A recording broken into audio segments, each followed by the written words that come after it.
Ito na yung lahat ng ating na-clear na chop natin. Tapos ito na compress na natin, nadasik na natin.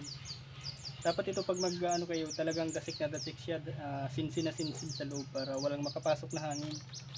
So okay na ito, ang gagawin na lang natin dito, i-stack natin ang mga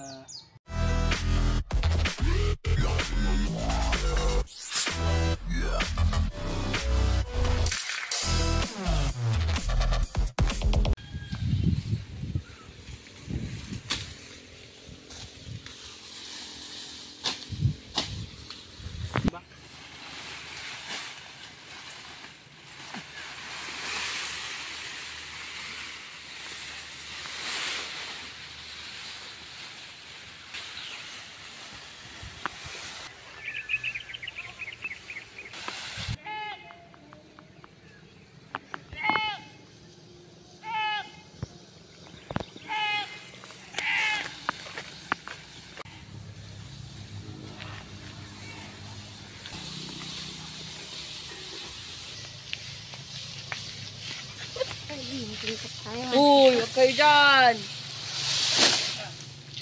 Saan tubo?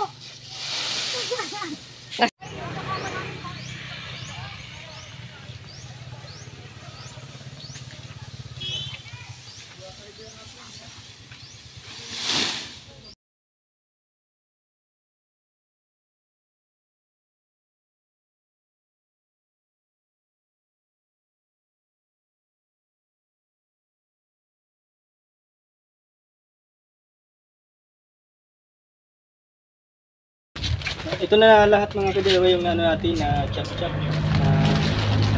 na clear. Gagamitin natin ano itong balde saka itong plastic sa ano yung pang isang sakong bigas na plastic. Tapos meron din tayong molasses. Optional lang ang molasses kung gusto niyo lang maglagay.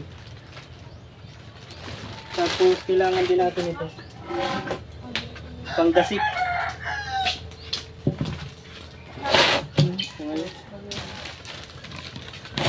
Lagyan tayo ng plastic.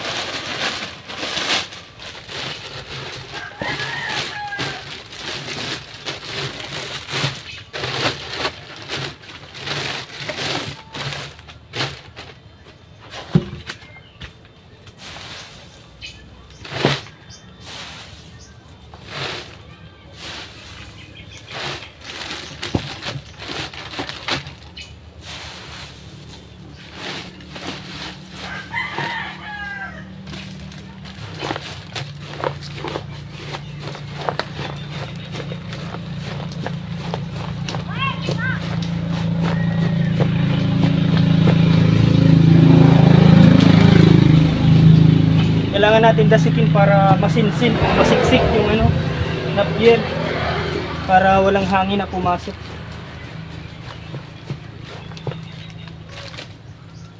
Tapos bubuhusan natin ng tigka-kaunting ano, molasses.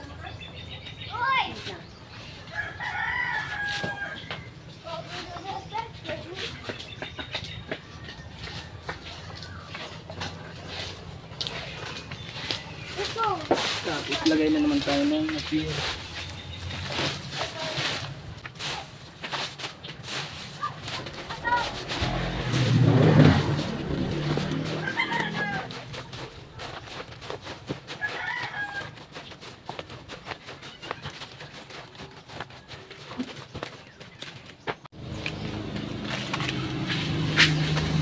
Ito na yung lahat ng ating napyer na chop natin. Tapos ito na compress na natin, nadasik na natin.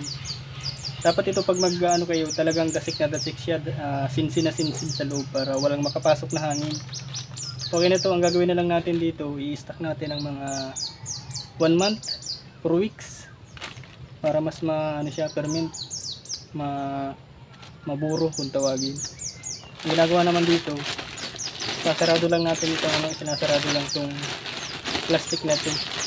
Tapos ilalagay natin ito. Tapos lalagyan natin ng tape para hindi sumingaw yung walang makapasok na hangin. Saraduhan natin. Dapat saradong sarado to, walang makapasok na hangin.